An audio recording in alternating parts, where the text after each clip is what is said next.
8, 7, 6, 5, 3, 2, 1, 0, and liftoff.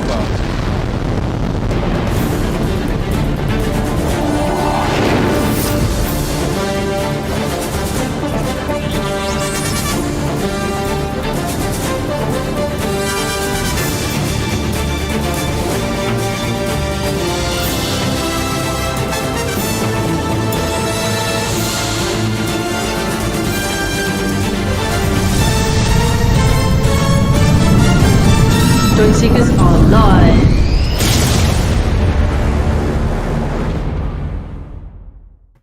And welcome, hello. everybody. It's the Madhouse again, and Terry and Marcus and Kev and Jackie.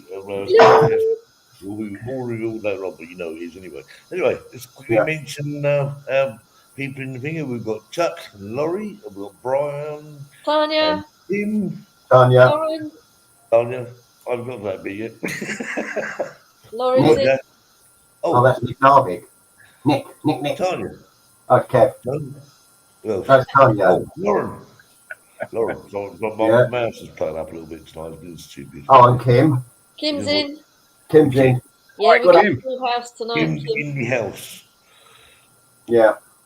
Oh, it does work. I know what I'm going to have. I'm beginning to think my mouse. What? Sweets, I bet. Always munching sweets. More sweets. Somebody nicked mine today. Jackie. Oh, I only had 4.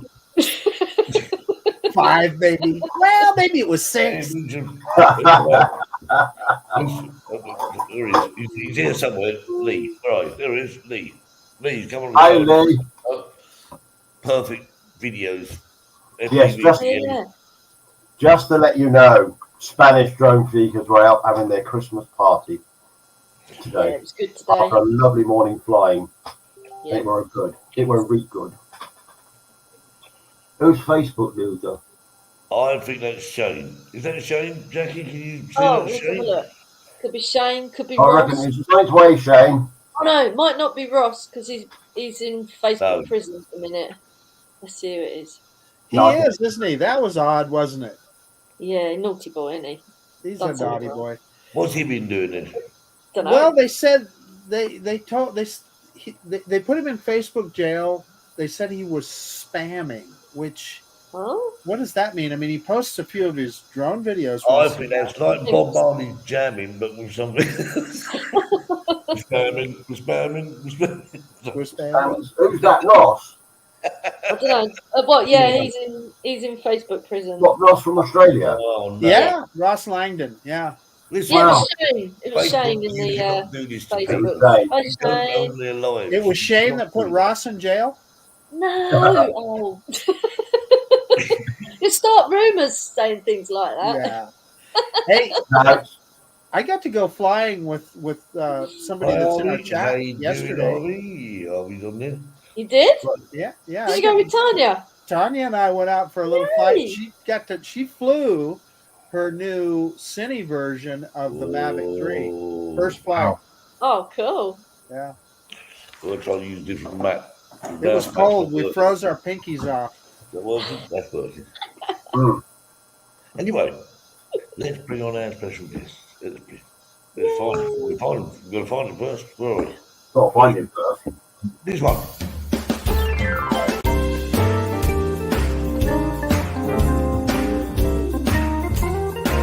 Let's welcome this week's Drone Seekers live show special guest.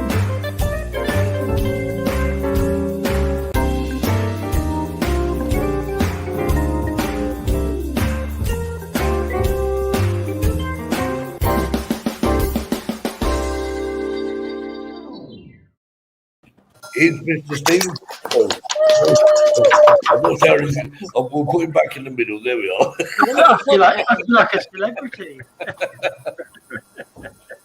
Thanks for joining us, Stephen, in your busy schedule, I'm sure. But My pleasure. we catch up with him. We can talk about everything you've been doing since you last on the show, which was probably about 2 years ago. It was, yes. Yeah. Steve, Really busy. Steve wants to tell us where he's been on holiday. Holiday. We don't do holidays. That was a holiday, wasn't it? No. It was a work experience.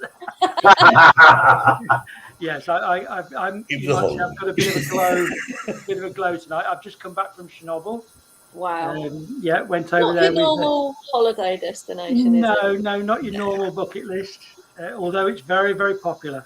Oh, Steve, that's what the buzzing is. It was is, when- yeah. Hold on. What I'll do, I'll just turn all the lights off, and you'll still see me. Yeah, you're You'll glowing see in him the dark. glowing. Well, so you just said it. We need to have a drone meetup at Chernobyl. Absolutely, definitely, yes, yeah. Nah, I've just screw that. arranged another tour for April next year. So, yeah, going back in April for the third visit. Wow. Turkey, do you want to sign up for it? No, You wouldn't go, Jackie? I'm quite happy watching it from a safe distance, thanks. Oh, I don't. Just think of how much electricity you could save. You just glow. Yeah. It does look like a really cool place. It's but I don't know if I fantastic. wanna go. It's a real experience. I think the first thing to do is to dispel any myths. It is relatively safe. Relatively. See, you put relatively in Yeah, there. relatively. You just say, Yeah, like that. It's a proven fact that providing you behave yourself when you get there and you don't go in certain areas, you actually get more radiation from a long haul flight than you will for 2 or 3 days in Chernobyl. Right. So okay. Well, in which case, we'll walk there. But saying that, there are a few places there that you don't go and you don't stay for long. The elephant's toe. Okay. Right, let's see where that is. Well, there's that one place where you only can stand there 2 or 3 seconds, isn't it? That's correct. That's the for anybody who's watched the documentaries about Chernobyl, when after the disaster they used a large crane on the roof Yes.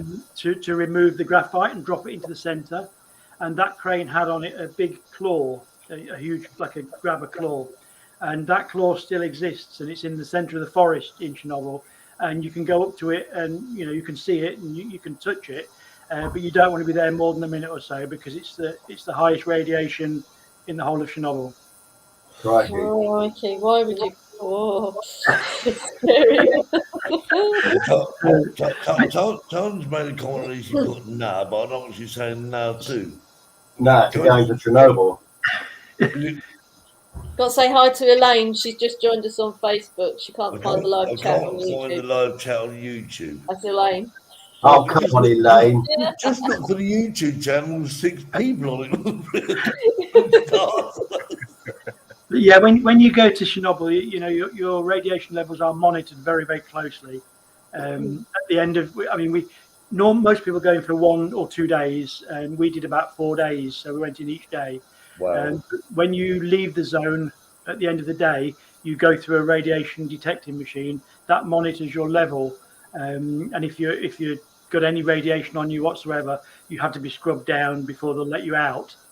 Wow. You also wear a dosimeter around your neck all week, and at the end of the week they scan it to make sure that you're safe.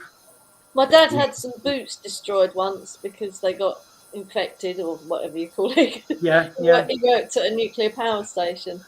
Yeah. Irradiated. Yeah, they had to happen. destroy his boots. Yeah, and I mean, other than that, it's common sense. So you don't put your camera bags on the floor. You don't eat while you're in there. So you don't touch any of the plants or the animals that's roaming about. Things like that. Oh my god! Wow. Chuck Yeah, says no. thanks for taking one for the team. Oh dear. Well, it can't be that bad because I've been twice, and I say I've booked to go again in April. A sacrificial lamb or something. Yeah, well, we just need you to turn your lights out so we can see if you do actually glow in the dark. Well, I'm taking 15 drone users with me in Wow. April. Oh, wow. Wow. Yeah, so it Well, should be a good Steve, trip. a drone question. You said that you have to be careful not to set anything down and so forth, which makes sense, right? Because you're Well, going to what get about takeoff? irradiated. Yeah, that was my question. Do you do a Yeah. hand takeoff then, or No. It's not. It's really not that serious. As I say, in the main, for example, in the main square in Pripyat, the city, the radiation is so low in most areas. It's nothing to worry about. Listen, I know Pripyat pretty good. Anybody that's played the video game Call of Duty, I know Pripyat like the back of my hand. But also, I mustn't forget that Steve's obviously the editor in chief of the Drone User magazine, so you want to subscribe to a really good magazine, covers all sorts of things, and you can read the story. I think the story's been published in there already, Steve. Yeah. And I did a great document. Talking great. I did a documentary about our whole week there as well on YouTube. So if you search out YouTube channel, we actually got we shows, so I'm going to show us some bits. We just happen to have a little footage. That's what I like to see. Excellent. I've actually got the whole. I mean, I'm not sure we can show the whole thing, but we can certainly show some of it because. Do we want to show it now? Do you want to see it now? I think so. You what? Yeah. What you said? You said no there. No, you go. I think so. I think so. Yes, right. Yes. Let's find it in. Shall we? Right. Enjoy.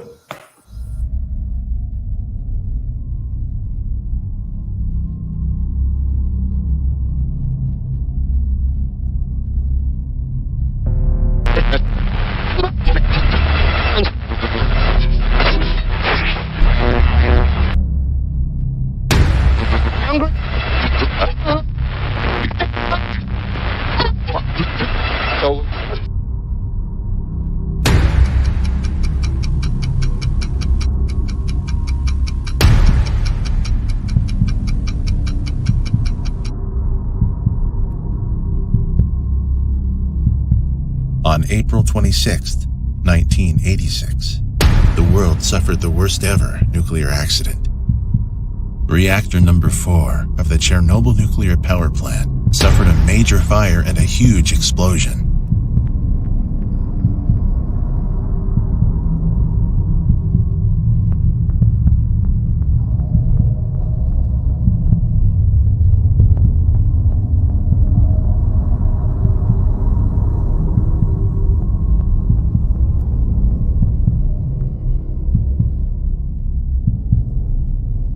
The Russians tried to hide the disaster for several days, but as radioactive clouds started to appear all over the world, they decided to admit there had been an accident. It's unclear how many people died as a result of this catastrophe, and people still suffer the after effects to this day. The nearby city of Pripyat was evacuated, and almost 50,000 people were taken away by bus with only what they stood up in. They left everything behind, including their pets. 35 years on, and we have decided to visit the site in what can only be described as dark tourism.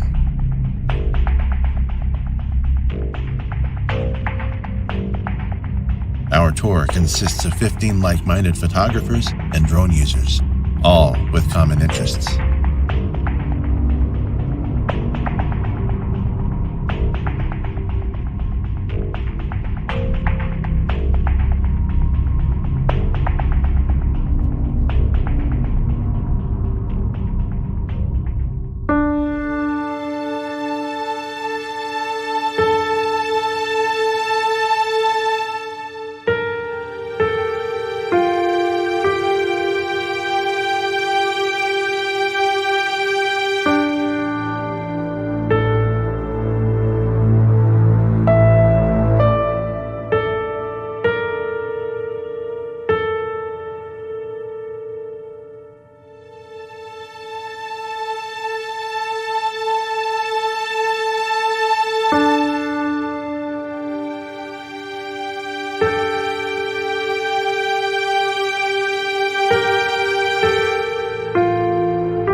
Radiation is everywhere. You can't see it, you can't smell it, and you can't feel it. It slowly eats away at your body, eventually killing you. Thankfully, the levels today are minimal, so we're relatively safe.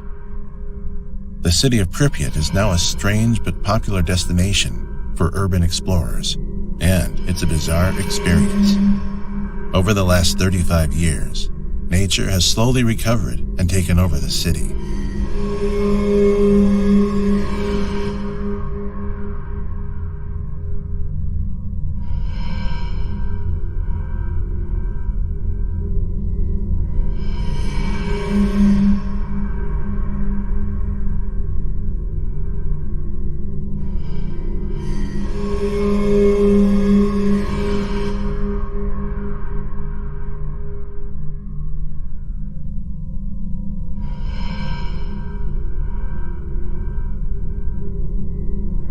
There are signs of life everywhere, but nobody lives here. Main roads have now become overgrown with trees and bushes. Once open green spaces now take on the appearance of a jungle.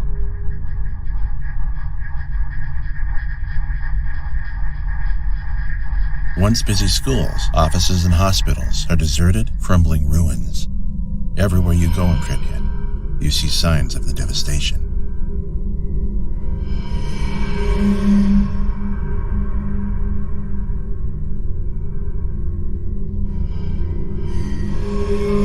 One can only imagine what it was like when it was home to all those families.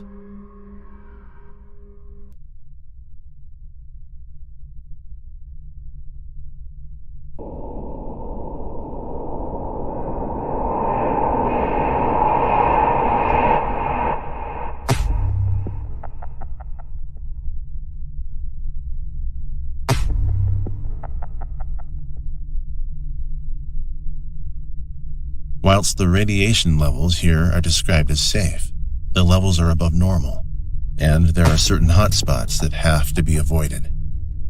Even with the devastating effects of radiation, nature has the ability to survive, and if left to its own devices, it actually flourishes.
Very good. That was so good. Oh, That was thank you superb. Absolutely thank you so superb. much for showing that. Very, very well put together. Excellent. What was that big Jurassic Park like fence On the thing that radar, they called? that's Dugar, and that was commonly known as the Russian woodpecker. Right.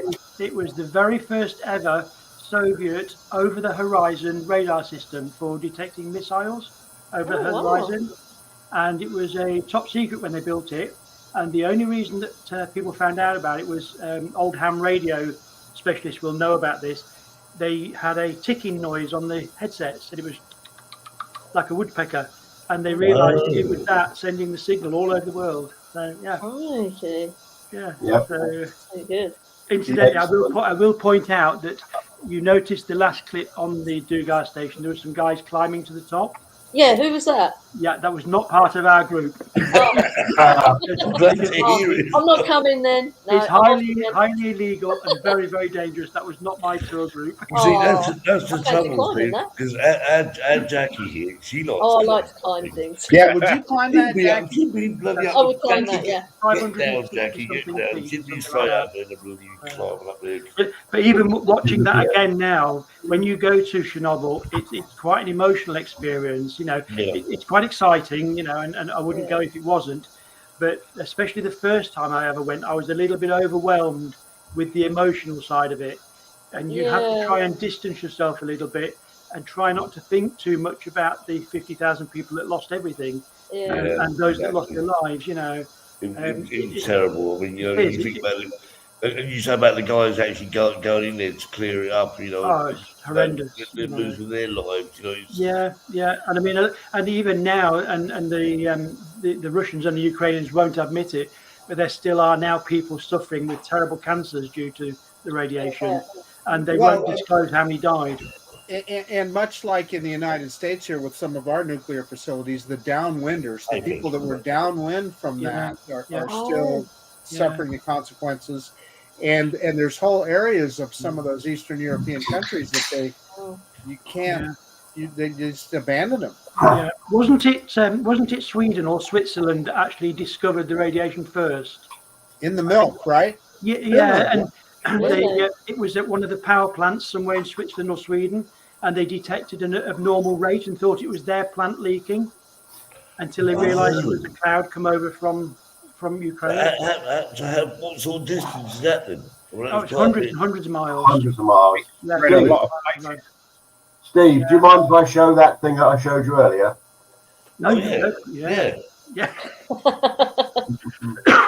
Oh, excuse me.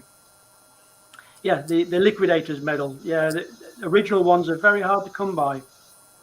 And those were medals given out to those that gave their lives in putting the fire out after the initial disaster. Yeah. Terry, how did you come by that? I was given it by a militaria friend, and he said, "Here, try this," and alongside a cavalry saber from 1790. Oh wow! He must have liked me, but I've kept that ever since. That's about 20 years ago. So, yeah, but it's it shows some significance now once you've seen what Steve's been doing. Yeah, and it's not just a piece of metal. You know, there is significance to it. I like that. Thank you, Steve, for letting us know what it is. Yeah, no worries. Incidentally, one place that they have a problem with at the moment in Pripyat is, again, if you've watched the documentary, you'll understand it because it was true to life. When the firefighters went in, they all perished because, I mean, they were right in the heart of it. And when they came out of the reactor, all their uniforms were piled up in a big heap. When the nurses, tended to these firemen, all their uniforms were piled in a heap, and they were buried under the hospital in the basement, and just put in a big heap. And then, because the radiation on those uniforms was so high, they basically sealed the basement up with sand and bricks and cement. Wow! And what's happened over the years is that some of that has worn away, and I think there's been some curious tourists have been trying to get into the basement, but basically now the cellar is partially open. So if you go up to it within 10 feet, the levels are just horrendous. Was this like a massive radiation leak again? Well, because why would you do that? Because that radiation has been sealed in there. Yeah. Now someone's trying to break the seals open or whatever. Are these people? Well, you have to think of radiation like a flashlight. That's good news for you people doing that. You live. Totally bizarre. And I mean, radiation lives for thousands and thousands of years. Yeah. Awful, horrendous. awful. But there are some strange characters about. Yeah. So will that area ever become inhabitable? No. You'll never be able to live there. Although saying that, there are some resettlers. There's not many left now. I think there's only about a dozen. And those are what they call the old babushkas, which is Russian for grandmother. And those are a group of old ladies that refused to leave. Well, they were thrown out, but they walked back and went back to their old houses. And they still live there now. Oh, wow. Yeah, and they make a living from the tourists now by making moonshine and having tourists for the day. Oh, God. Well, you imagine, welcome, come in, Yeah. radiation free. Yeah, come and give us a I, sample. I think from my first experience in Chernobyl, I can 100% categorically state that the moonshine is more dangerous than the radiation. Radioactive moonshine. Hey, Steve, Yeah. Yeah, do you don't know want much. what ultimately what is the half-life on the radiation in that area? Is it 10,000 years? Is it I wouldn't want to claim it because I'm not an expert on it, but it's Yeah. longer than I'll ever live, I'm sure. Yeah. And the other problem they've got now is the fact that the sarcophagus, the enclosure they put over the reactor, that's now starting to wear. So they're now planning on building another one to go over the top of that one. Oh, God. the one that they just moved over the top of it? They just put a new one up, and so that one is starting to wear. Mm. Holy cow! Yeah. Yeah. Yeah, And really. when we were there the last time, we met some of the workers that actually work in the power plant still. And what they do is they go to work every day and they go into the containment and they're basically taking the reactor apart bit by bit and one bolt at a time. And then each part of the reactor is being treated and washed and cleaned and then put into storage. When we're there, now and again, the guide will say, well, we can't go to a certain area today or this morning or this afternoon because they're moving waste. So it's constantly being moved around, Chernobyl. Yeah. Hey, Steve, now it's true that there are parts of Chernobyl that are still operating, right? Some of the other reactors are they're still running. No, all the reactors are shut down now. Okay. But they are dismantling them bit by bit. Yeah, Got so there are still workers there that travel to work every day. Brian, Yeah. Brian up in Scotland wants to ask you a slightly different question, and something we want to know. How are you getting on with the DJI FPV drone? Well, I haven't crashed it yet. Did you take it to Chernobyl? No, I didn't. The question Yeah. is, Yeah, are you having fun with it? Because absolutely. it's a Yeah. brilliant drone. I've been doing commercial photography, drone photography for 8 or 9 years, and loved it, enjoyed it. But I always have an aim when I'm flying. I do it for a living. So I've never really had much to do with FPV, and I've always admired the guys that do it. But I thought, well, it's not for me, And I once had a go with a headset, and I nearly threw up. Too old for that last, But anyhow, cut a long story short, when the Mavic 3 came out a couple of weeks ago, I sat at 2:00 in the morning waiting, pressing the buy now button. But I didn't buy it because it was such a big disappointment. It was nothing like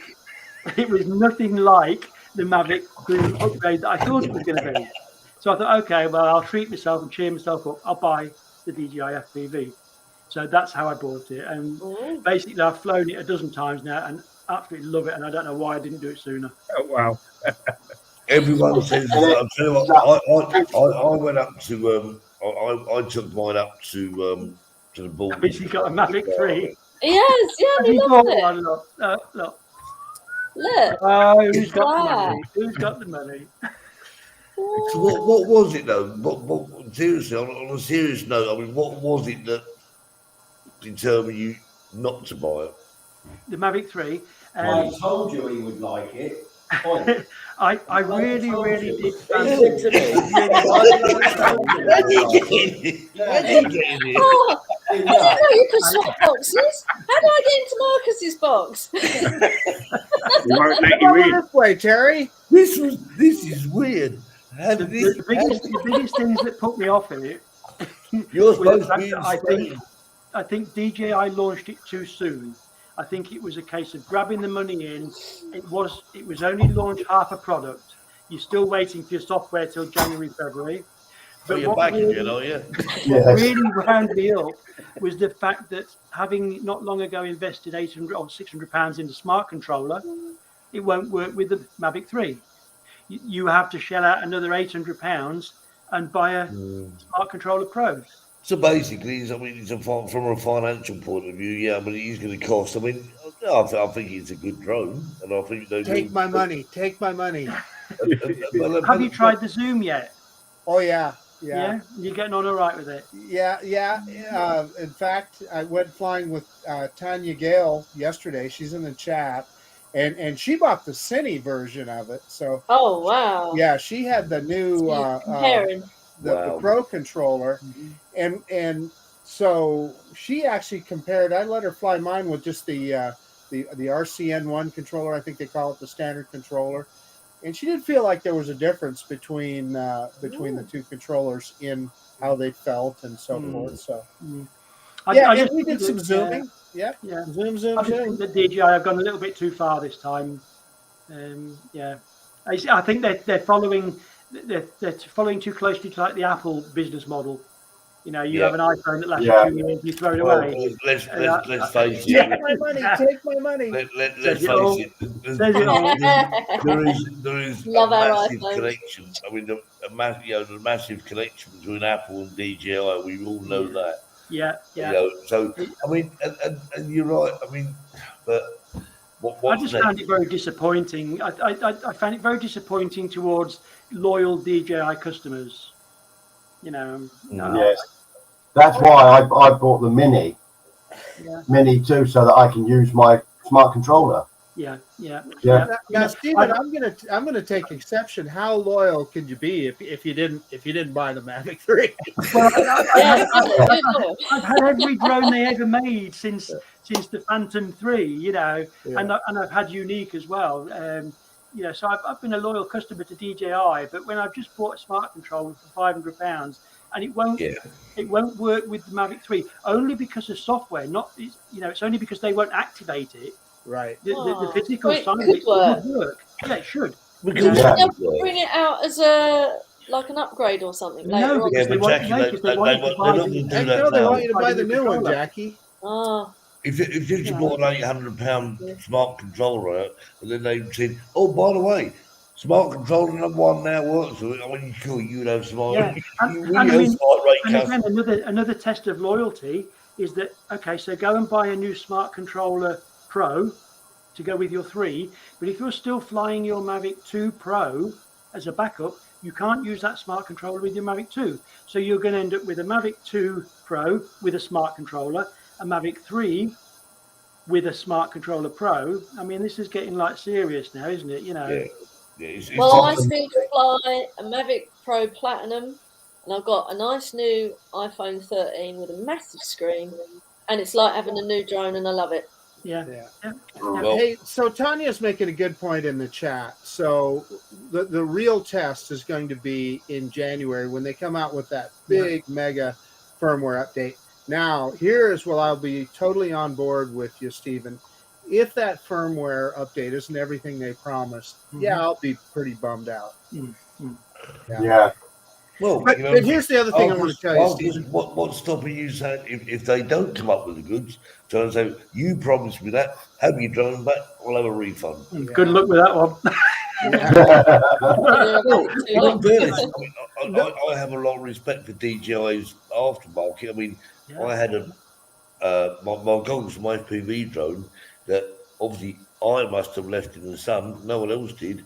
Damaged the pixels on there. I sent them back to replace them free of charge. I'm not Harvey got a new drone, didn't he? His broke recently. The off button wouldn't go off. Harvey's did, yes. And they said they couldn't fix it, so they sent him a whole new drone. No, I'm not knocking him at all. I just think on this stage, I think they've got it wrong, basically. Yeah. Hey, one more point, Stephen. I went into this eyes wide open, so all your points are very well taken. But what I'll say is I knew all that when I made the purchase decision on this one. You did, But equally so, Mark, as I say, if they don't come up with the goods, I think you've equally got the right to actually say to DJI, "I'm sorry, but you haven't come up with the goods." That's trade descriptions. But Marcus, what were you flying before the 3? Well, it's easier to say what I haven't been flying. Okay, so have you been flying the 2, for example? Yeah, I had the 2 Zoom, and then more recently, DJI-wise, I had the Air 2S, which is a phenomenal piece of tech as well. And what a great point is okay, for the average flyer, this or the Air 2S at less than half the cost. Well, of course, it's the Air 2S. It's an amazing piece of tech, but You know, I think anybody who's not been like yourself, who's been collecting drones for a long time, if they're coming in with that kind of money as an entry, then yeah, I think the Mavic 3 would be a good purchase, providing they get the software that's been promised. But I think the majority, I mean, my readers, most of them that I spoke to, who are flying the Mavic 2s, they don't see the massive upgrade they were expecting to the 3. They can't justify spending all that extra money. They might as well stay with the 2. I agree with that, but as I say, I think the ones at least DJI told us up front that we weren't going to get all that stuff until January. So where I would have felt sort shit. How are they doing that? I'm going up to see Marcus in Idaho. How are they swapping boxes? Yeah, come over here, Terry. Come over here. I'll move over. I'll squeeze over. You might have guessed, Steve is staying with us this weekend. Yeah. Because we had a really good weekend with the Spanish drone seekers. Hey, one more point.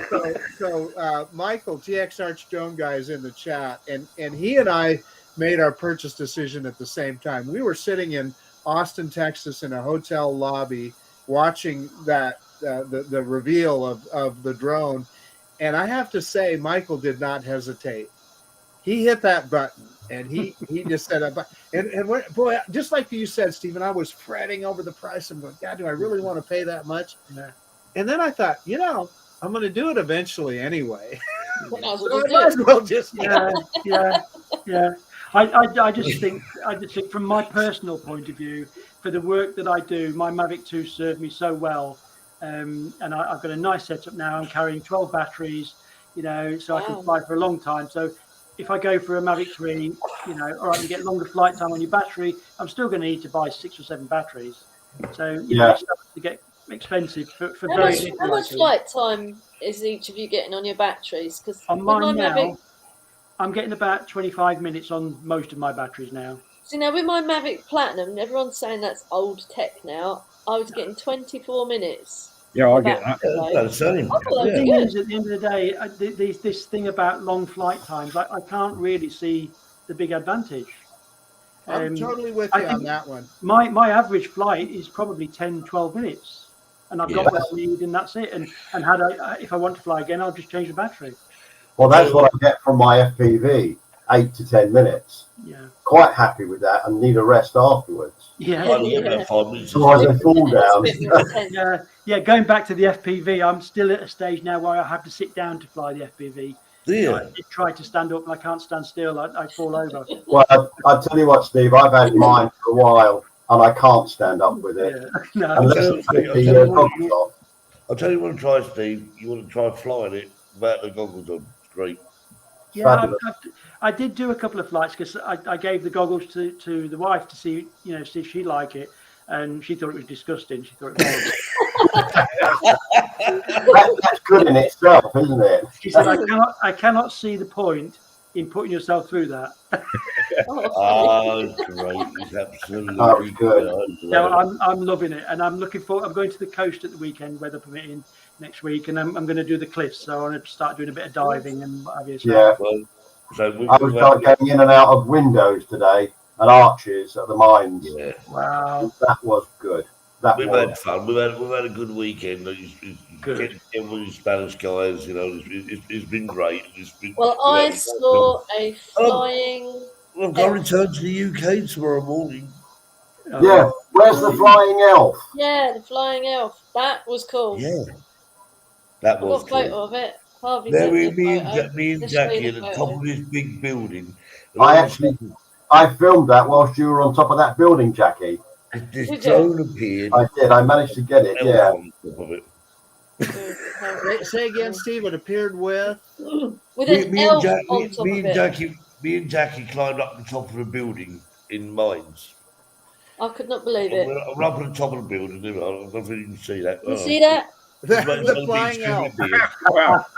Hang on, Jackie. Look an elf on top.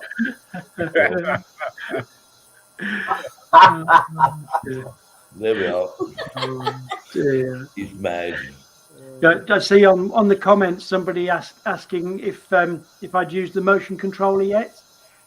No. Yeah. I love it. I haven't used that yet, but it's on my to-do list. It's a real experience. It really is. Well, what's going on the roof? Oh, Yeah, what's what are going you on here? doing, Steve? We like you, but Hang on. You're so vain. Oh no, What's what's going going on on? here? What's going? It's all gone wrong. You've Oh, erased no. markers. What have you done? That's true. Right, that's it. Go and fall I back. thought I'd got out of telling the joke. No, No you ain't got chance. out of telling the joke. You'll Look, never get out of that's telling the it. joke there Kind of in feel a sick million now. years. Very special one tonight. A very, very special joke That's better. I think we've got everyone in the right order now. hey, before we get off the subject, though, I asked Father Christmas for one for Christmas, the FPV drone. Yay! Wow. Good luck. You got to go off with what I was going to say about Snake the River with it. the FPV drone with a motion controller. I mean, some people like it and some people don't. But if you hold that, Brian Turnbull will back me up on this. It's so natural to fly. It's more natural than flying with sticks. I shall try that first opportunity. Doesn't go backwards though. Yeah, I just use sticks. I much Lane prefer says- sticks. Sorry, Lane. It's all that beer. And they keep applying me all this beer. Okay. They take me out for food, beer, give me more beer, and then expect me to do this. Lots of good jokes about your joystick there, Steve, but we're going to leave them alone. Yeah, but Yes, we took Steve for an all English breakfast yesterday, yeah, an all Indian curry last night, an all Chinese Chinese punch. And we even had mince coming or pies. going. it's one I'm not multilingual. Well, you didn't realise you was in Spain, did you? And but look out, UK. I've left the rain here, by the way, because it was raining when I went out there. And this is Spain. We've had We're a stopping horrendous the weather, couple of days. guys. We want 20 degrees over in the UK. You can have the rain. How about that, all right? Is that a fair deal? Anyway, what is the time today? Is it joke time, do you think? Yeah, I reckon it could be. Can't Well, understand strangely the enough, joke. I don't think there's a clock on this computer. Hang on. 2:45. It's 2:45. Should we do the joke then? Yeah, let's do the joke. Do you want the joke? Let's Yeah. do Go on then. And now it's time for Terry's Joke of the Week.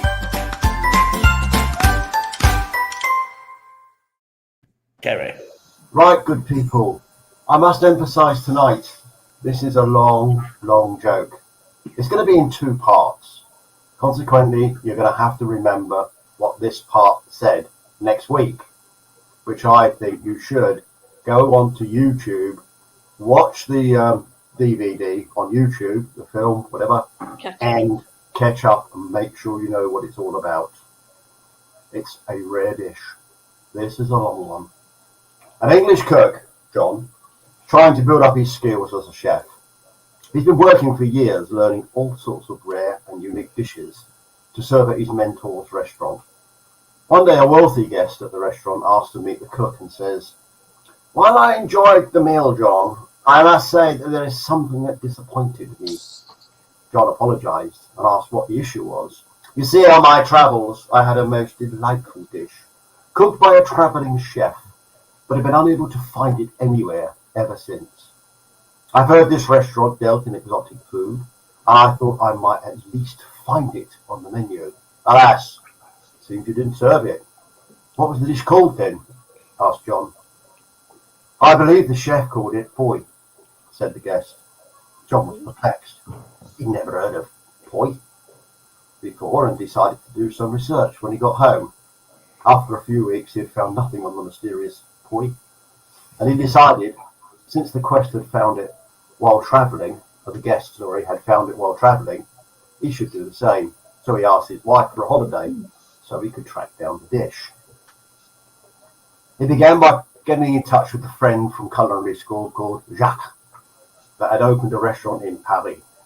When he arrived, he asked Jacques, "You ever heard of poi?" "Ah, oui, I have indeed heard of this dish, but I only know his name. Believe it was Monsieur Gino in Italy that mentioned it the last time he was here." John was delighted to finally have a lead and sat down with some of Jack's famous garlic snails that evening before setting off on the next day. When he arrived in Milan, he sought out Gino's countryside restaurant that overlooked a beautiful vineyard. There he spoke to the aged Italian chef that introduced himself. After a gorgeous meal and some fine wine, John asked Gino, "My friend in France said you mentioned a dish called poi on your last visit. What do you know about it?" The Italian's eyes lit up. "Ah, see, my friend, see. Many years ago, I heard rumors of this in the Thai street market." The two of them then sat down all night, drinking bottle after bottle of wine, discussing the intricacies of cuisine. John woke up severely hungover, and the next afternoon caught a plane to Bangkok. Hello? Who's that calling? Hello? Who's that calling? Hello? Who's that calling? I am from Microsoft IT department. Hello, do you know the meaning of poi? It will be revealed next week. Don't miss it.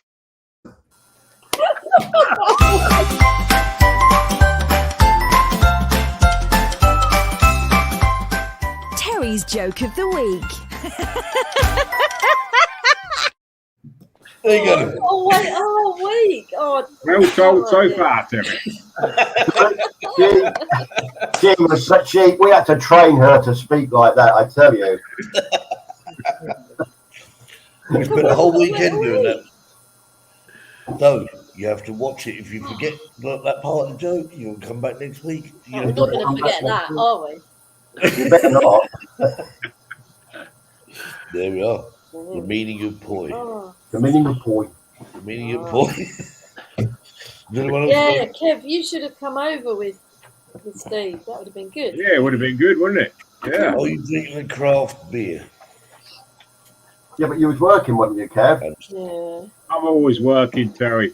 Can't I wait. know, that's the problem. Yeah, give it up, Kev. Give it It was up. done very last minute, though. Very much 3 last. years and counting. Pardon? 3 years and counting. Yeah. I know. Well, I got my camper van now.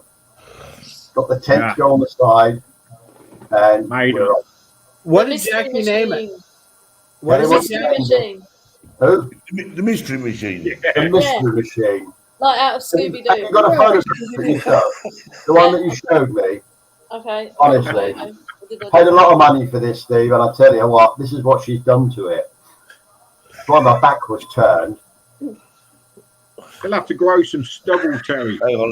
Yes, Terry. So I can do this again. And that without is mystery losing machine. everyone. There we are. That's Terry. I don't know who. That's the wrong one. That's not Adam, is it? That's Ruby the dog. Ruby. Yeah. Oh, Borrowed Ruby. it off Dude. Elaine for a few seconds, eh? There Yes. you go. Ruby. Yeah. Lovely. She shook hands with me, Ruby did. Ruby dog. There we are. So Terry's So, going to be.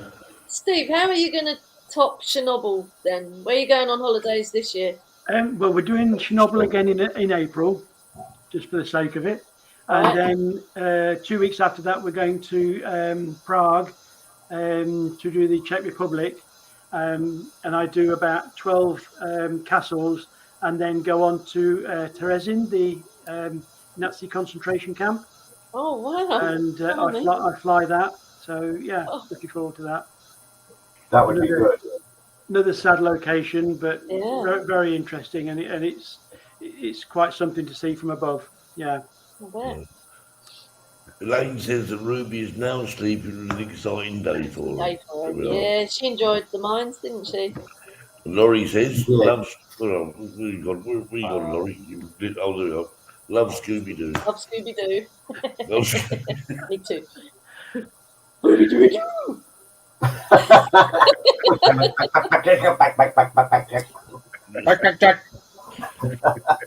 Brian's gone football. I almost forgot. Holy cow. Oh, yeah. How could I forget? Rooms like Terry, and they can take it back with you. Got it. Nah. Somebody just said there about the Scottish Highlands. That would be a nice visit with the camper van next year, I think. Yeah. Yeah, I like that. All the Harry Potter locations. Yeah. Do it round about May time, Steve. Right. You got your second camper van now. Yes, Did you sell the first one then? Sorry? Did you sell the first one? Yeah, it was a big mistake. Well, that camper van you just Yeah, the first one we finished. We had the Fiat Ducato that I built, and then we put the house on the market. And my wife said, "Oh, well, if we move, we can't take 3 vehicles because you have to get rid of one." So I sold the camper van, and then 24 hours later, I said, "Oh, what have I done? I can't live without a camper van because I can't go away droning for the weekend." Yeah. So the same day, I went out and bought another van, and I made another one over 3 weeks. Well, I actually hired a camper van. I went up to Borden, Scotland. That was a Fiat Ducato. It'd been reworked by Auto Trail. Oh yes, it was brilliant. I mean, it was only me and the dog, but it was great. It was absolutely nice. This one's nice. I like this one better. This is a Renault Master, long wheelbase. And we've done a fixed bed at the back, so that saves all the messing about every night. But the biggest advantage in this one is I planned it from the start. It has got a drone landing pad on the roof. Oh.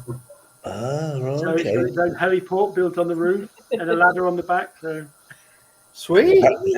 Scottish Highlands are magical. There we are. Yeah, that would be something nice. Yeah. I think this is another dimension to Spanish drone seekers because I've got my van now. Elaine and David have got their van, and we're all now starting to talk about weekends away. Yeah. Jack and Craig are going to get their van. Yeah, but we're going to be about 7 years behind you. Oh, okay. I'll get a wheelchair by then, Jackie. We could well be over in northern Spain next year as well. Again, we've done that a couple of times in the. You need to go to southeastern Spain. Yeah, we got to. You better not come to Mercy. Better not come. Yeah. We will certainly do that. We go up to Asturias and Galicia and that. So that would be nice. Well, it's within a stone's throw of us, isn't it? Really? Yeah. That'd be something really cool.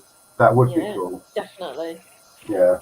Laurie says they've got Spain on the list. Look, we can always, I'll be back in Spain in May, so there we are. Come see us in May. Yeah, maybe you should arrange a big get together and Terry. That'd be pretty cool. Terry, do you want me to look after your van for the week? Well, if you come to Newcastle. But this is always the thing about arranging drone meets. You know, we've always said this. We do them in the UK. You know, we go, like, everyone's all okay for this date, yep. And the you start with 10 people, you end up with 5. Always. Everything works that way, though. Anytime you try and organize a big event. It's great. It doesn't matter how many people. It can be 2 people, 10 people. It doesn't matter. It's fun. Yeah, I think Patrick's right. Patrick had just said he's been doing it for the last 4 years. Yeah. And there are places to see, and I'm just so looking forward to it. Really looking forward to it. Yeah. With the Chernobyl trips that I've organised, we have places for 15 people, and each one I had about 35 to 40 people wanting to go. Wow. Yeah, there was no shortage of drone users wanting to go. Well, it's an experience, isn't it? It's a once in a lifetime thing. Yeah, I mean, it's totally unique. So I take it all the spaces have gone on there, or on the April trip, but I think that the chances are I'll probably do another trip in October next year. I've already got a waiting list, so I think there'll be enough to go next October as well. That's good. When do you come over to Spain, Kev? Sometime next year. Excellent. Good. Yeah, probably looking at the summer. Late summer. So well, not necessarily late summer, but in the summer, August time maybe. Excellent. Good. It's nice. Then we've got to kidnap Marcus and Sarah. Yeah. Gotta get them over. Yeah. We just need to get everyone in the same place at the same time. I'm not even sure that's even physically possible, but hey. It's called Spin Up in Austin, Texas. Anything's possible. But the problem, well, that's it. It's the distance between us, as it were. I mean, Spain, UK, and Spain, and any part of Europe is simple. But when you can come from the States or wherever, it's not quite so. It's the case of just popping. It's like 8 hours on a flight. On our last trip to Chernobyl, there was a guy came from the States, and let me just try and think. He flew. He flew from Jackson. Marcus will know where I'm talking about. He flew from Jackson. Hi, Sarah. He flew from Jackson to Amsterdam, and then Amsterdam to Ukraine. So yeah. Wow. Yeah. He had a terrible long flight. Several flights. Talking of flights, was this when you missed your flight home or something in Chernobyl? Yes. What There's happened? a story. It was basically to do with COVID. At the time, we didn't need to take a COVID test, but we had to fill in the passenger locator form with the UK government. And basically, I was responsible for a tour group of 15 people. So at the airport, I made sure that all 15 people had got their forms filled in correctly and downloaded and checked into the flight and boarded the flight. And I left mine till last. Oh no! And I rushed mine, and I got a spelling mistake on it. Oh God! And at the gate, they said, "You've made a spelling mistake. You need to do it again." So I did it again, but the airport internet's not the fastest, and the UK government website is just not fit for purpose. So by the time I downloaded the form, I gave her the form. She said, "Sorry, your flight's already gone." Oh, so, not wanting to cry about it, I left the airport, checked into a hotel, and I went drone flying again for another night. I mean, the thing, I think about that locator form. I'm sure the last time I filled it in, back in in October, no one asked to see it. No, we didn't. I never showed it once. It was just at the check-in gate, at the boarding gate. They wanted to see that you'd filled the form in, and there was one spelling mistake, and they said it's wrong. So yeah, God. So we had to book another flight the next day. It doesn't matter. Got an extra day's flying in, so. Well, you have for the UK, you have to fill in 48 hours for it. I filled mine in yesterday. I've done mine yesterday. You got to do a PCR test now when you come back to the UK. That's a bit of a pain. Yeah. And as from 4 o'clock on Tuesday, you got to do a PCR test before you actually leave Spain. Yeah. It's a nightmare, absolute nightmare. Yeah. I mean, I don't know where it's all going to end. I mean, people are saying, people we no doubt people saying, "Oh, roll on 2022, it was going to be better." It won't be. No, I think we've got this for a bit longer. Yeah. I think we're stuck with this, but hey. I mean, the other problem we've got now with our Chernobyl trip in April, and I'm not going to get political about it. I'm not into that. But we have the problem now of Russia sat on the Ukraine border with the possibility of invading. So we might not even get to Ukraine in April. We don't know yet. It's a sad world, really. Yeah, it is. All we want to do is get on with life and just fly our drones and fly our drones, didn't we? Yeah, I mean that's all of us. Anyone, we just enjoy it. That's right. Yeah. Take all the politics out of it, because politics and having fun shouldn't have anything to do with each other. I totally agree. But unfortunately, there are a lot of people in this world who think think otherwise. Hey, Steve, there's a reason that you named it Drone Seekers International. We're an international community of people who have this common interest, and we love what we do, and it doesn't have anything to do with politics or any of that stuff. 100%, totally agree. Totally agree.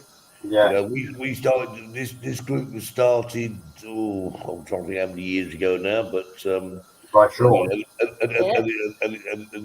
By Sean Matthews. You're watching Sean. Hello. Nice to see you again today. Sean started it. I took it over because I couldn't see its demise. Yeah. I took it over, and we've done some great things. We've got a show. We've got the Facebook group. So please, if you're not subscribed to it, do so. I'm sure they are. And and that's what we are. We're a community all over places. America, the Philippines, Australia, well, you name it, we're there. I mean, Yeah, I mean that entire drone community on YouTube is brilliant, isn't it? I also want to say that, Steve, you deserve so much credit for what you've done with this group. You have done my pleasure. Oh, a bless you. phenomenal job. Oh, bless you. Thank you. And he even came over for the Christmas meal. That's That's dedication for you, isn't it? Well, I couldn't miss it, could I? I mean, He's doing a good job. I can't miss a thing like a drone seeker. There's about more than sort of 10 people there. I've got to be there. You know, I don't care where I go. I went up to Jackie, hang on, wrong hand. Is he coming next year? Well, he's got to now. He said that, hasn't he?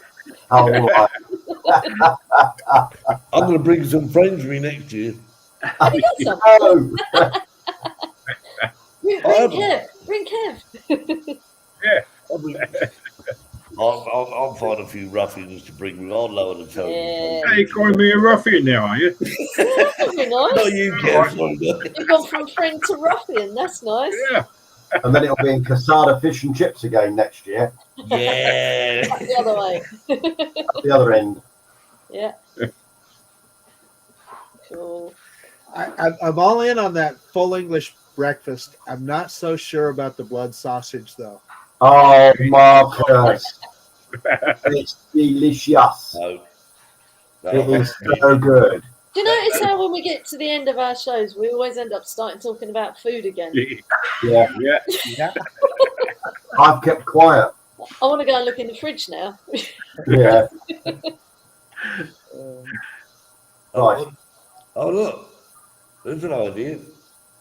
I think we should go to Steve. Oh, no, that's too much. No, Why go over there? The problem with that, Elaine, is there is a problem with that. The weather the will be weather. rubbish. I can assure you, rubbish. Yeah. So we even meet. I know. Why can you all go to Chernobyl? Yeah, you should. Yeah, all meet there.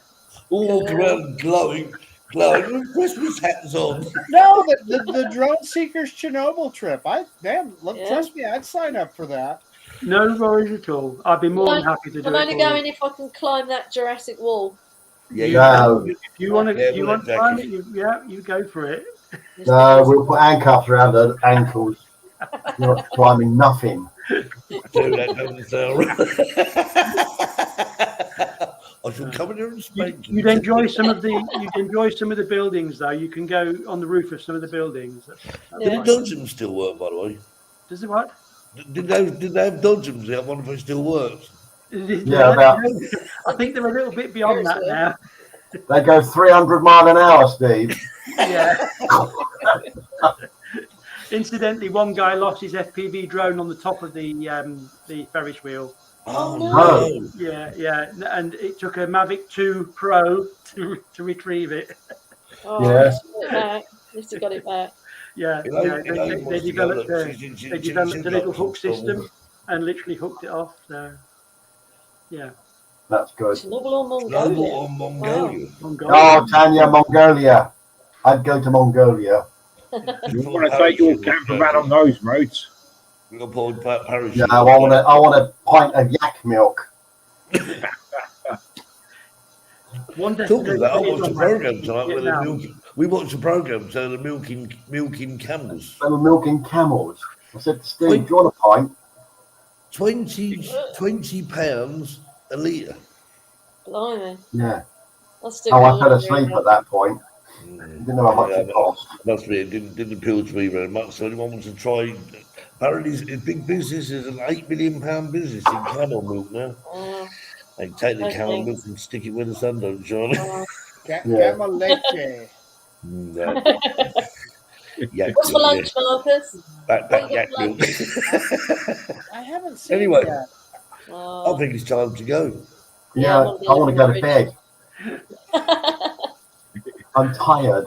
No, he's tired. He's had a busy day, though. Terry's been I got a cold as well. I was up half the night. Terry's lots of driving. So, Yes. Steve, thanks ever so much for coming on. No, thank you for having me on. I've thoroughly enjoyed it, as always. I'm going to go watch the documentary now. When we'll come up to Lincolnshire and come flying with you. How about that? Anytime. Anytime you like. Right, perfect. We'll take you up on that one. And if not, I'll see you all in Spain next year sometime. Yeah.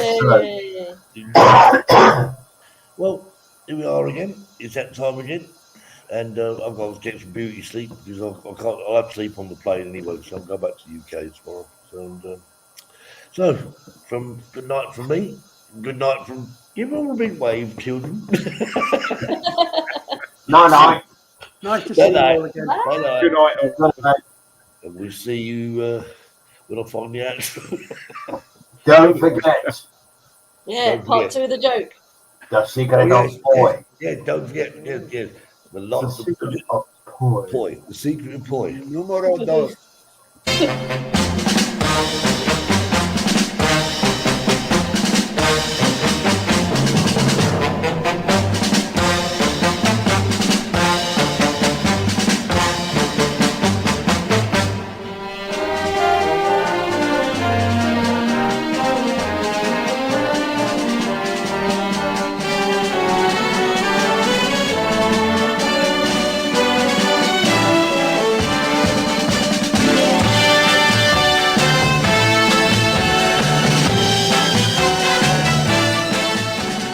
Joining us tonight on the Drone Seekers Sunday Show. It's good night from us until next time. Stay safe and fly safe.